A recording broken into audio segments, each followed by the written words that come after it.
মেয়েরা বোঝে না যে বিয়ের পরে স্বামী ছাড়া বাপ মাও তার আপন থাকে না যুবক। আর বুঝবে কখন বুঝবে জানেন?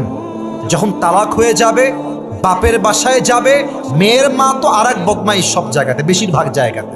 মাফ করবেন, মাফ করবেন, সব মেয়ের মা বদমাইশ না, তবে ৮০ ভাগ সংসারে ডিভোর্স হয়ে যায় শাশুড়ি কুটনামির জন্য। যুবক ভাড়া আমার, শাশুড়ি বলে এই চলে আয়, তোর জন্য আমি ছেলে এনে দিব, ভালো ছেলে পাবি।